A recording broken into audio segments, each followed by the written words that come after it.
Ever since Amazon announced HQ2, footage of protesters has been all over the internet. It seems like everyone hates Amazon. No Amazon! No way! No Amazon! But maybe that's only half the story. A recent poll shows 57% of New York City voters actually approve of Amazon coming to New York. Only 26% were against it. And in Queens, where HQ2 will be located, people actually approved of it even more. 60% were in favor. But not everyone who supports the new location supports the financial package. So who is rallying against Amazon? And are they gaining any ground? This is Susan KANG. She's a member of the Democratic Socialists of America. Turns out the DSA has been all over HQ2. They're worried about rent hikes, unemployment, and corporate welfare. It's very crowded here. It's one of the densest zip codes in the city. There's not like a space to build up, really. They echo similar ideas to that of Congresswoman Alexandria Ocasio-Cortez, who represents part of Queens. Which makes sense. Many DSA members worked on her campaign last year. Yeah, sure.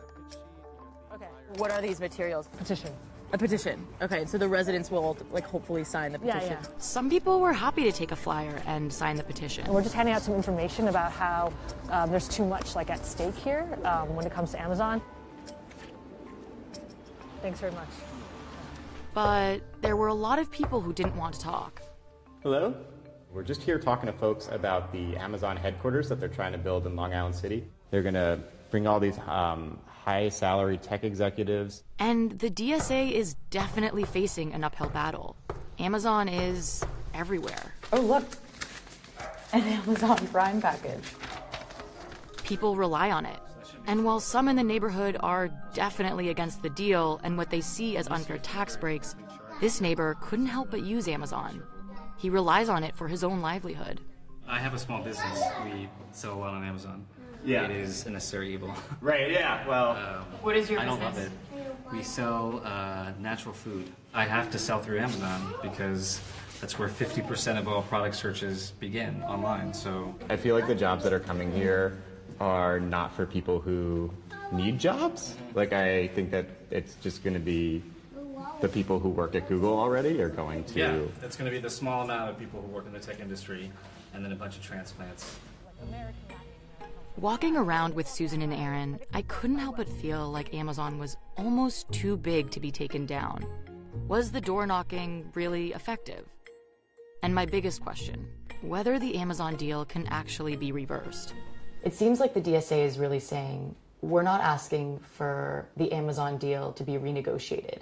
We want it to be vetoed. Is that actually possible? The thing is, I've spoken to people, including elected officials, who tell me that it's a little bit unclear because there's quite a few legal gymnastics at play. I think that's a talking point they're using to try to discourage political organizing. People don't understand just what's at stake in terms of their quality of life. What is at stake here?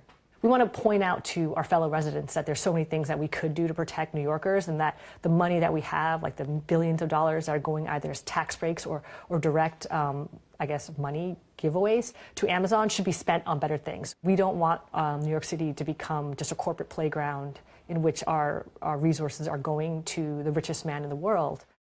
So I wanted to check where the resources were actually going. For its part, Amazon says it has to invest in the neighborhood before getting any perks. I called New York City's Deputy Mayor ALICIA GLEN, who oversees housing and economic development. She played a major role in bringing Amazon to Queens.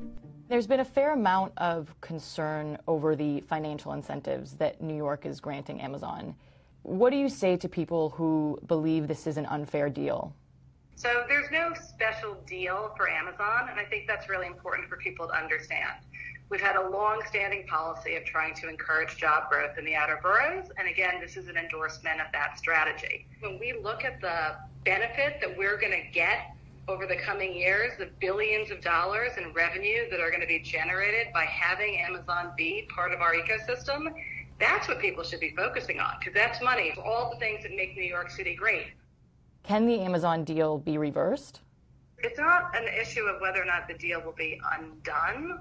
It's a question as to, over the course of the next 12 to 14 months, there's going to be a lot of opportunities for community input around some of the issues that are still open. But the basic framework of the deal is done, and we are going to be moving forward. So it doesn't sound like the deal's going to be reversed, but perhaps the door knocking can spark a little bit of change. Yeah, you'll knock 70 doors for 3 hours, and sometimes you'll talk to just like 5 or 6 people. And that's like kind of like the slow and steady way to building grassroots power.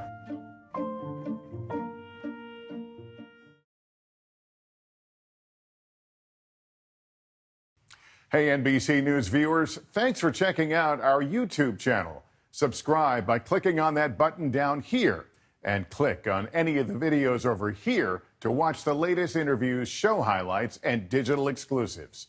Thanks for watching.